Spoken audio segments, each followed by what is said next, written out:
that saying that Gandhi said, first they ignore you. You say that you would eliminate the IRS, the CIA, Then they laugh at you. the Federal Reserve. Ron Paul is a no one. Ron Paul really has no business being on stage. News would do this, the phone texting, Sean Hannity, text us right now, whatever the digits were for your candidate, In each Fox News poll, this was a poll conducted by Fox News, Ron Paul overwhelmingly won. Here's a look at the early results of our text message poll. First place, Ron Paul, surprisingly. What does it say that he's doing so well in our text messaging among those watching Fox News? To be honest, it says absolutely nothing. Maybe he's a little bit better organized and having his organizers do the necessary dialing. Well, that's just those crazy Ron Paul people texting over and over. Now, we all know you text one time. Thank you for your vote. Fox News appreciates, watch Fox News. You text again, sorry, you can only vote one time.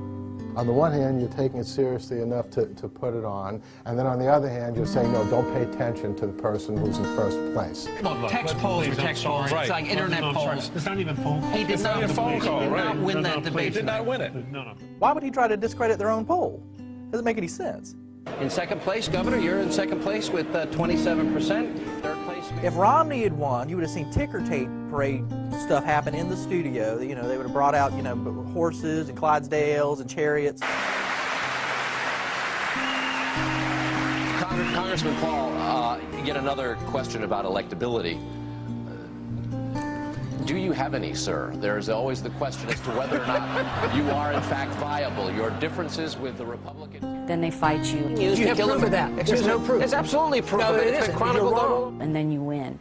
So you're suggesting that I'm not electable and the Republicans don't want me because I'm a strict fiscal conservative? Because I believe in civil liberties? Why should we not be defending civil liberties? And why should we not be talking about foreign policy that used to be the part of the Republican Party? Let me see if I get this right. We need to borrow $10 billion from China, and then we give it to Musharraf, who's a military dictator who overthrew an elected government, and then we go to war, we lose all these lives promoting democracy in Iraq. I mean, what's going on here? There's never been a more conservative person to run for president of the United States than Ron Paul, and he's an embarrassment to them because they're a liberal, piece of trash, neoconservative party that cares about war and war alone. For Ron Paul's campaign. I think that's when a lot of people woke up. There's no question that Ron Paul struck a chord and it resonated with many people. The Ron Paul moment, and that's exactly what that was. And it was after that moment, after May, that traffic all over online really started to explode. When Giuliani gave us a boost, then I realized that there's a lot of support out there. Paul is true. Paul is true. Paul is true.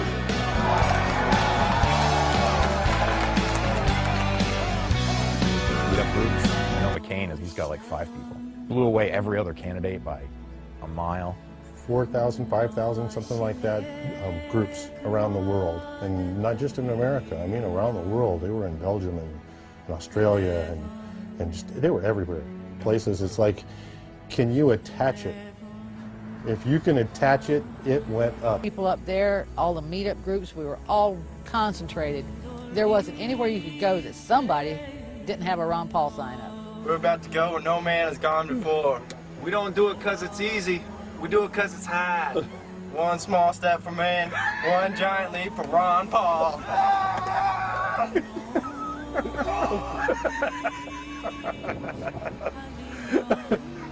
Dr. Paul himself were blown away by the grassroots response. I don't want to use the word out of control. It was unbelievable from then on. The kids would hear about the campaign on the internet and look at the videos and get their parents involved.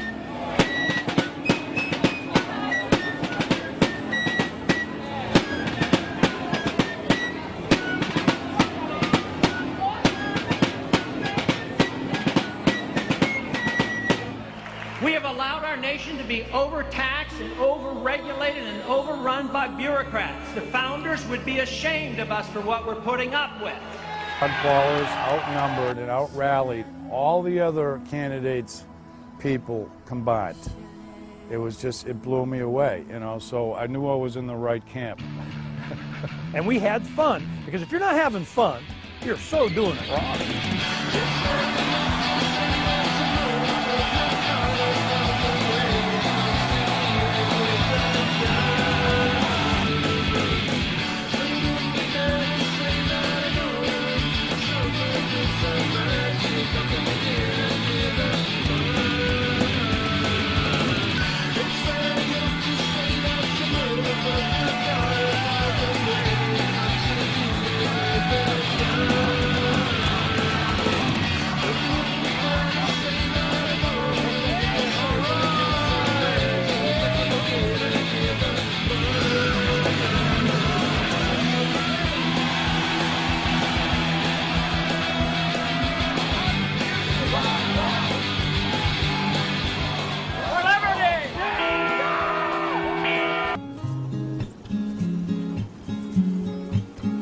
Purpose gives one strength and courage.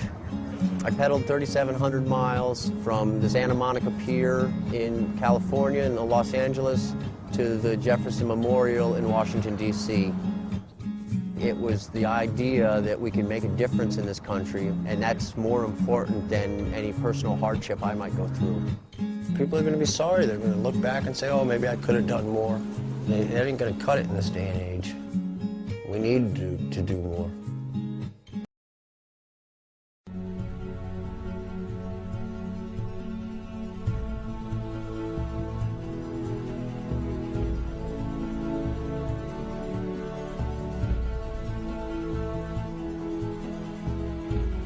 But there's another thing that I think we ought to do. We ought to make a grand display. We ought to have a true march to show what our numbers are.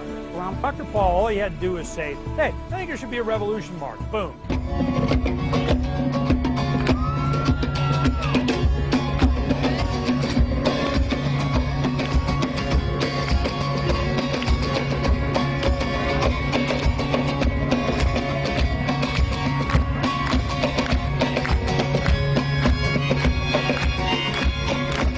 My theory has always been that if you ever can bring about revolutionary changes, two things would be required. The young people would have to be involved. You'd have to have music.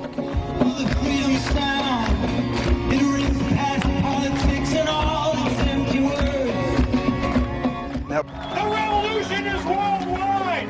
It's always been worldwide. Would you listen to a poet or a prophet? Journal all this world's injustice and try and stop it. Can you feel the coming change? No hell is here today. Hope is on its way. 95, 100 degrees. It was unbelievably muggy and hot and miserable.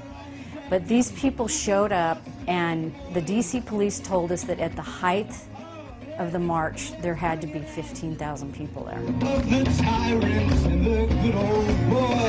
As Iraq Veterans Against the War, we are resisting an occupation we once risked our lives for.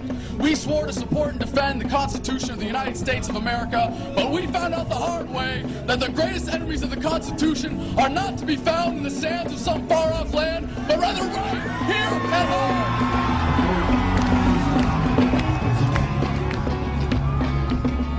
We didn't have anything go wrong, had no fights, no problems, everything just went wonderful. No more central planners, no more bailouts and billions for the bankers. We're surrounded by the John McCains, the Bob Doles, Hillary Clintons, Barack Obamas, Chuck Schumers, all these interchangeable nobodies and liars and thieves and killers. Even though people were upset about the government, upset about some of the things that are happening, it was so happy.